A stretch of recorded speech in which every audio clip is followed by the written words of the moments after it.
Hey, this is Stephen Platinum, your friend in wrestling with Platinum versus AEW Dynamite. The show is from August 12th, 2020. Overall, early impressions of the show.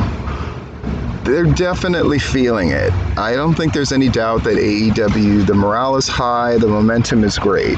Are there problems? Yes. I know I always preface that by saying that, but it's important to note because it's the things that you're doing wrong while you're riding high and getting better that come back to bite you in the ass later if they are not addressed. And there's a couple of glaring problems, but there's also a mountain and a tide of good stuff happening.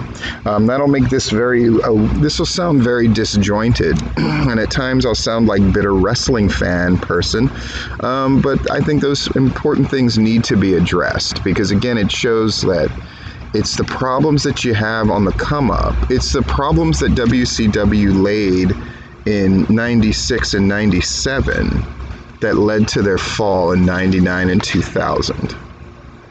That's about as apt an analogy as I can give you.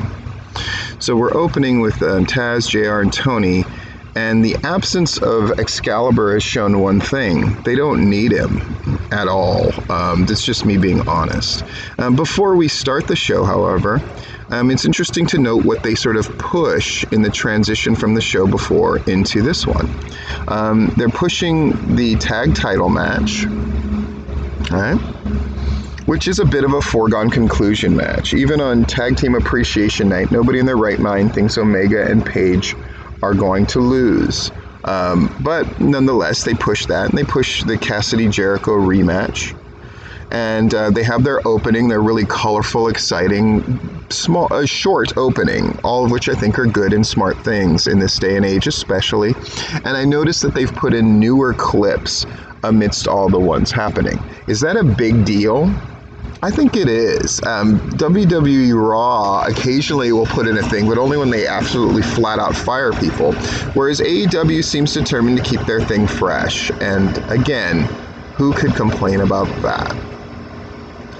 Taz, JR, and Tony, like I said, we go right into the first match. Again, the smart move by AEW. We sort of remind people again and again and again that the next time that they're going to appear is in now 9 days on Saturday, August 22nd. So we're not going to have Dynamite next Wednesday.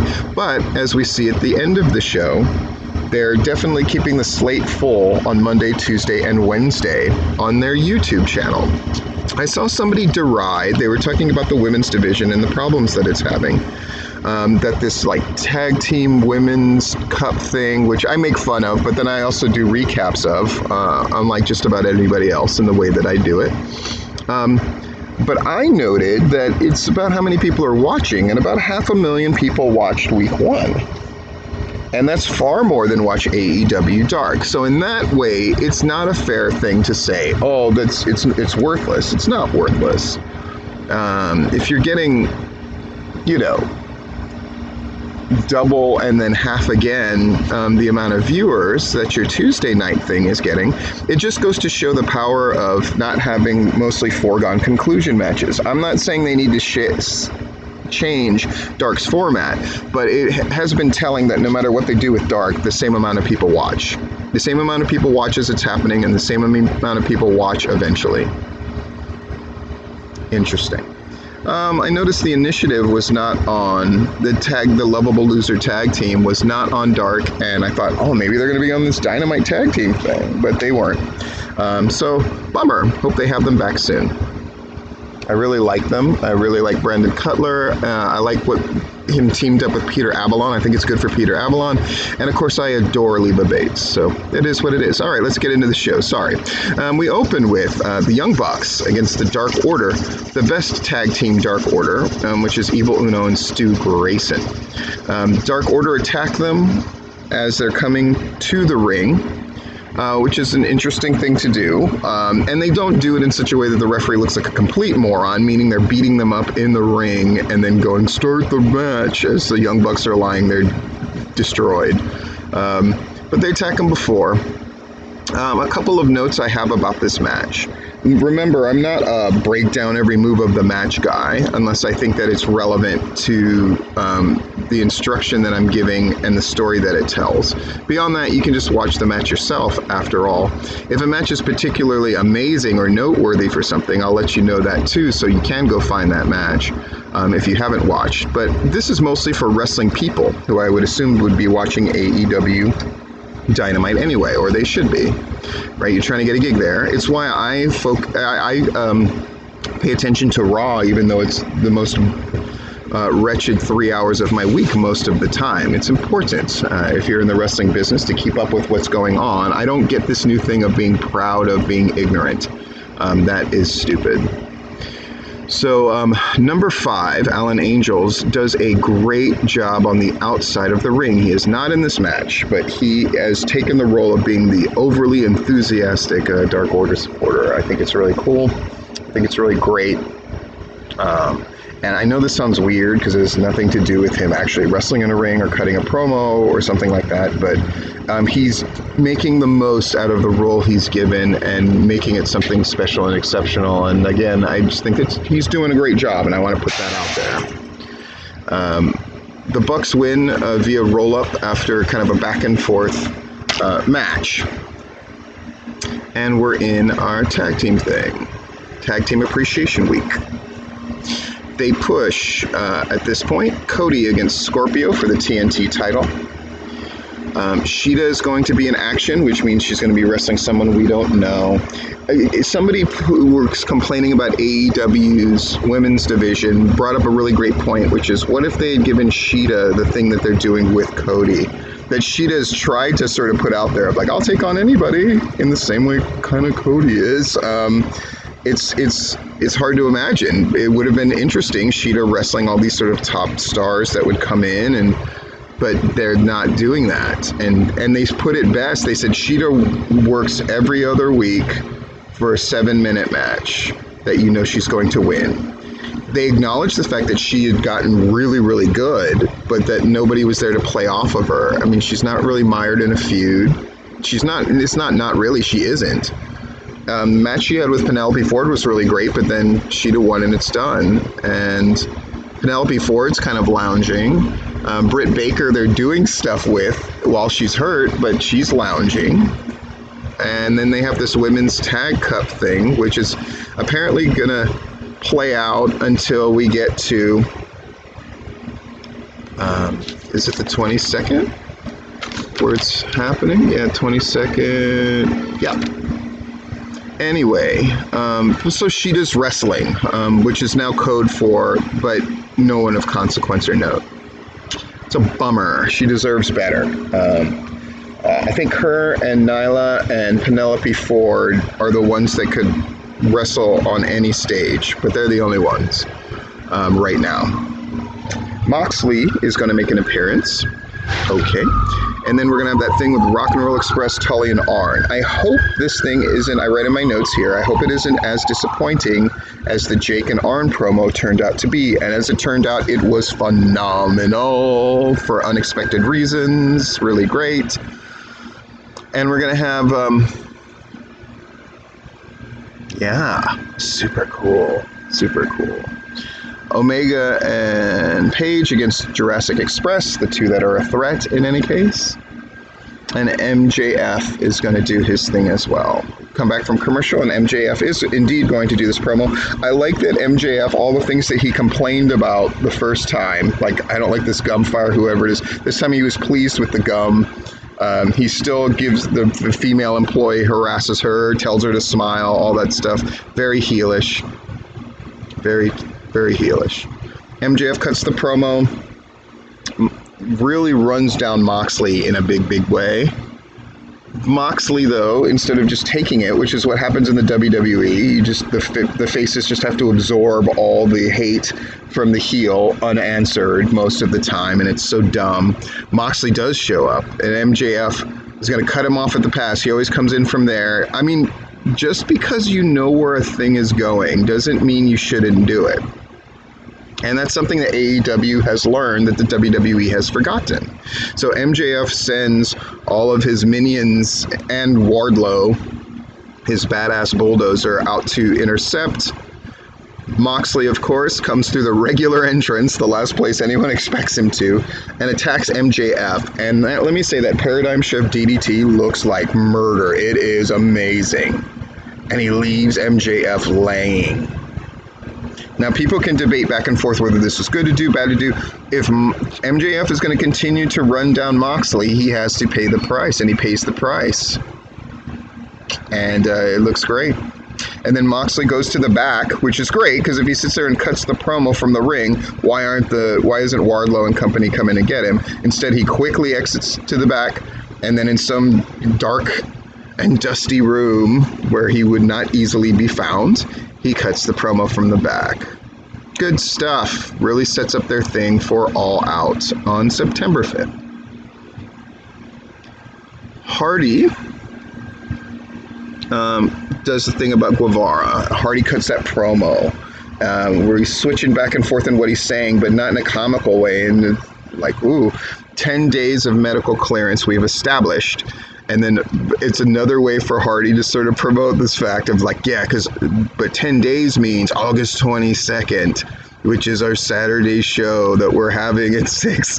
Again, AEW, yes, they have to move and do the show on a different day and a different time, as I did often for PCW. But you let people know repeatedly, and the boys let people know, which is more effective than you constantly putting graphics up there.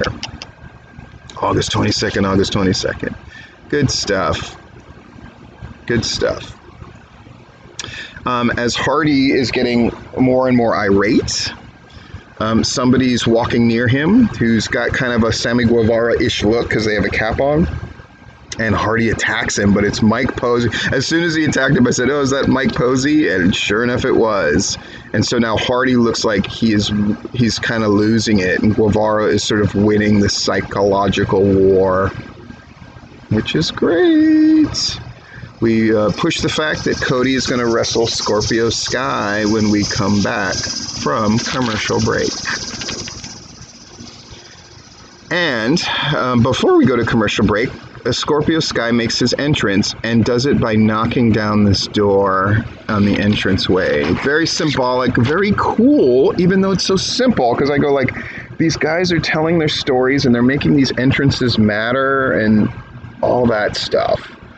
Is it major deal? I think in a weird way it is, because again, it's something that you wouldn't see in WWE. If they had a foregone conclusion match between a mid-level champion and his contender, they would just throw the contender to the wolves and they wouldn't even pretend it was anything but a foregone conclusion match. But AEW, Scorpio Sky had done a good job building up this match. You know, like, I'm not the king of AEW Dark. I'm up for bigger things. And then he challenges Cody on Dynamite last week. And then this time he's kicking down this door and it's great.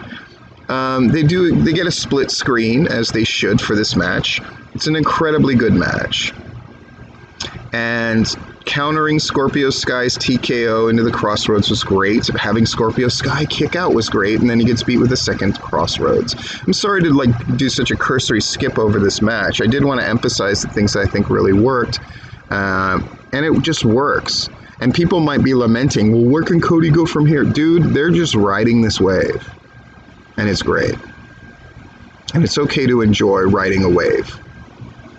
I would rather watch Cody Rhodes defend this title all the time, and they continue to set up stories for it, than to have the 3-man scrambles and you get a spot in a ladder match. It's nonsense. Fucking nonsense.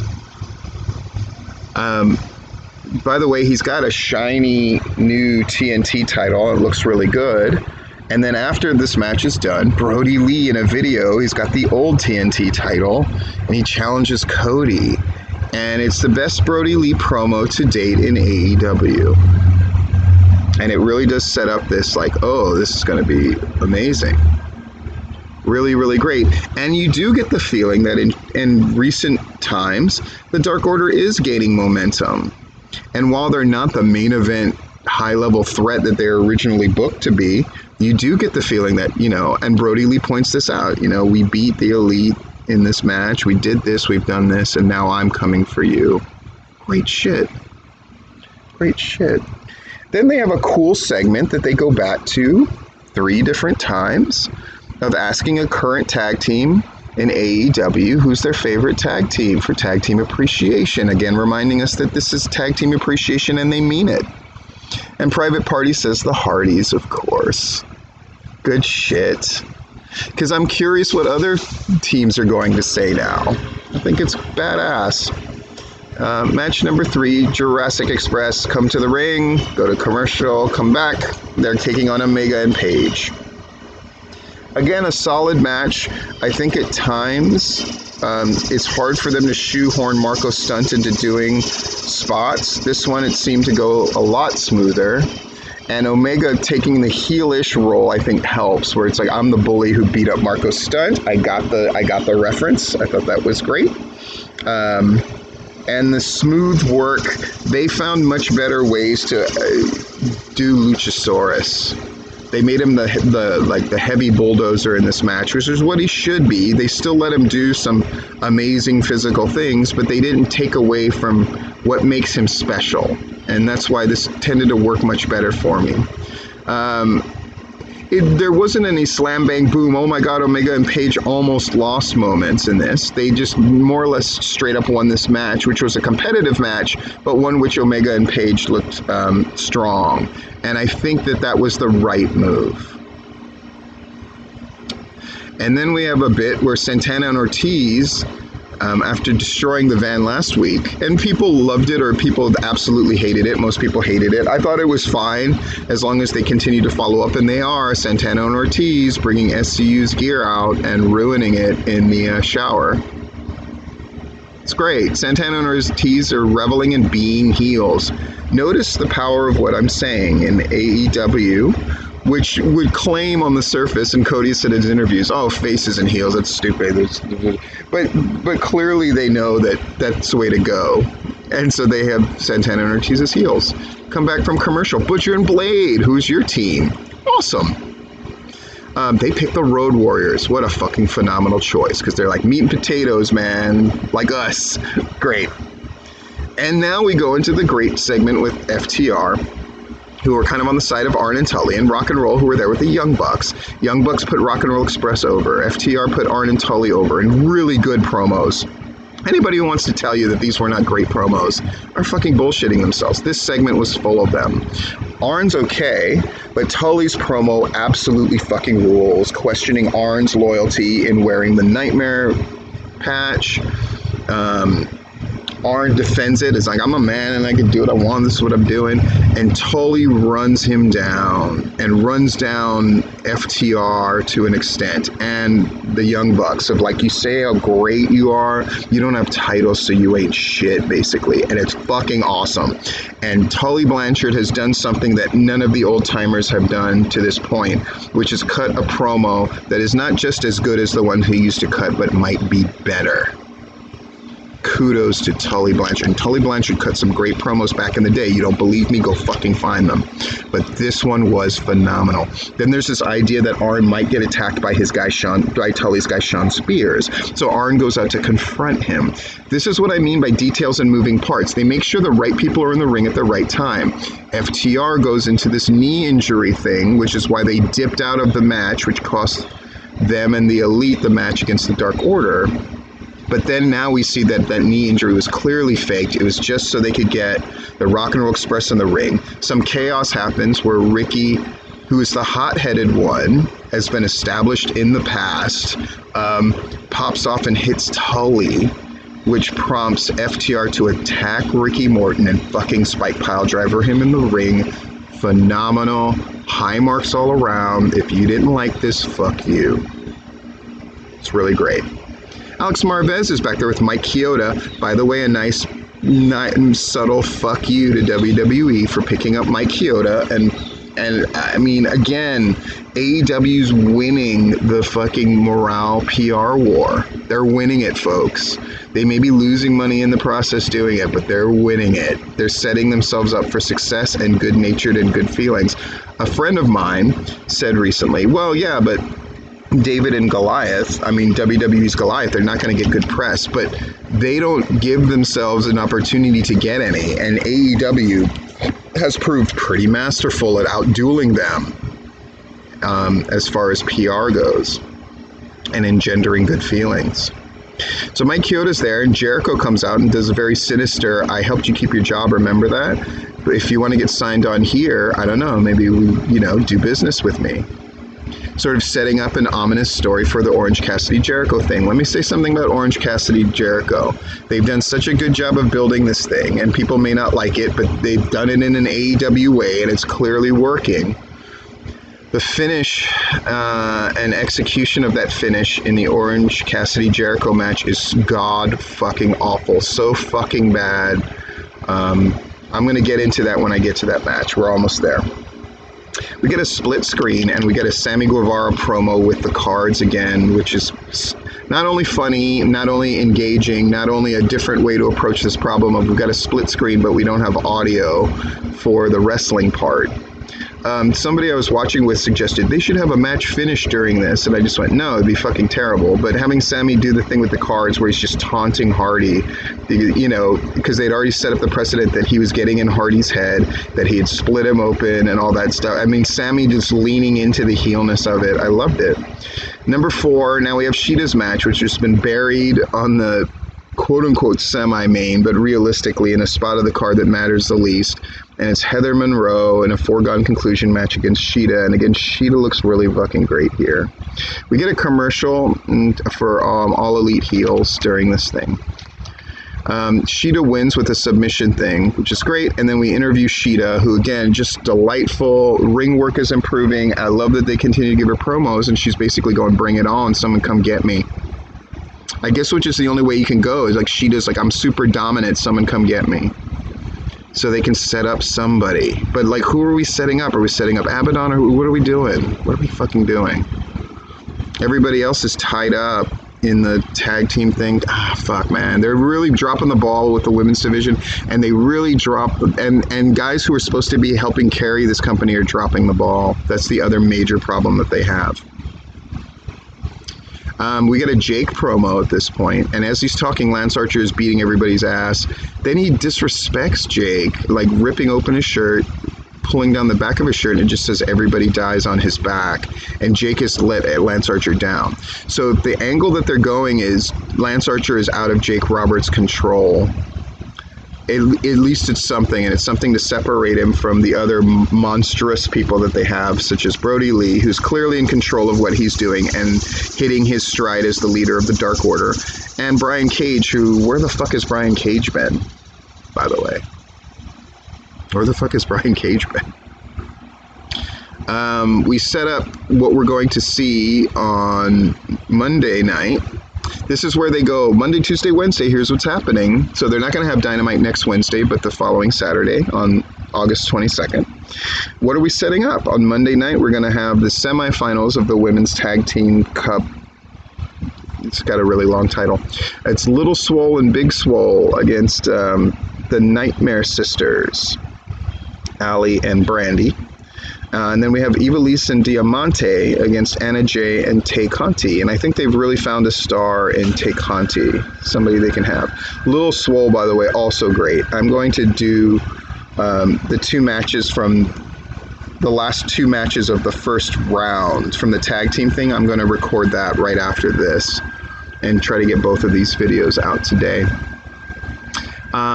Tuesday, we're going to have AEW Dark, and then Wednesday, they're going to have All Out Part 1. So they're going to show that on YouTube at the time where they would normally do their thing. And I guess it's last year's All Out. They weren't 100% clear about that.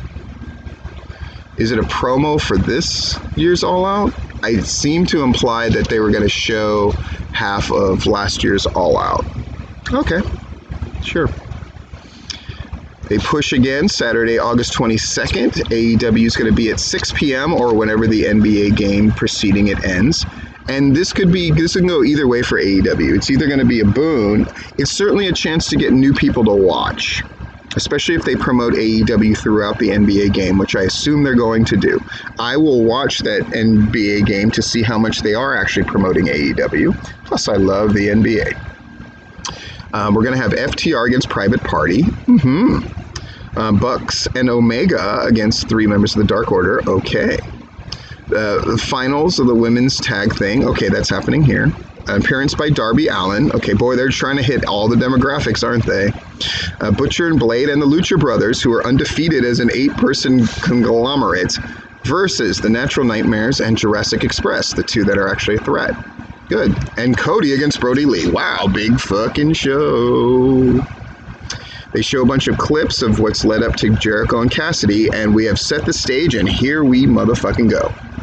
Orange Cassidy against Jericho, a very traditional match. Orange Cassidy shines in the beginning, Jericho takes over in the middle, and when Jericho's getting heat on Orange Cassidy, most of that's done in a split screen, sort of mitigated.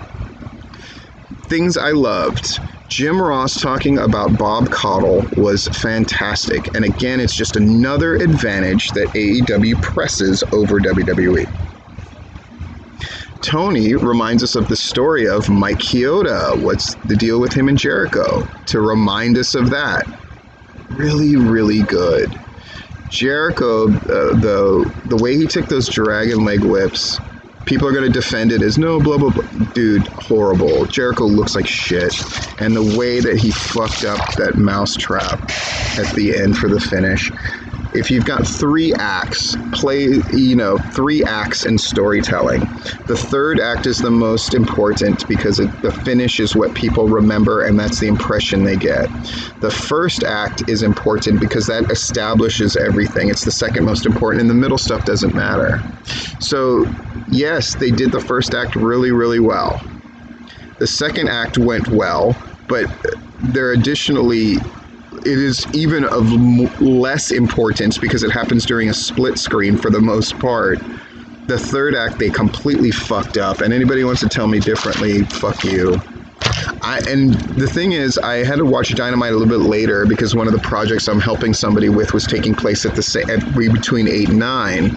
So I had to start watching Dynamite later. So I'd already heard that they completely screwed the pooch on the finish. And I was wondering how. And it's amazing because one of the people was trying to put it on Orange Cassidy. So I was like, how do you... But like, no, it's Jericho. And it was fucking embarrassing.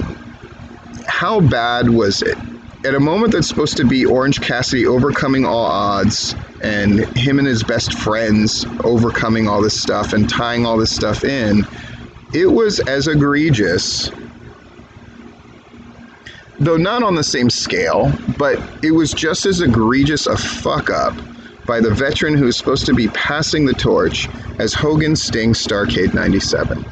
Jericho being the role of Hogan, fucking that whole thing over and ruining what was supposed to be a crowning achievement. And I'm just going to leave you with that because that's the impression that I want you to have at the end. This is Steve Platinum versus AEW Dynamite.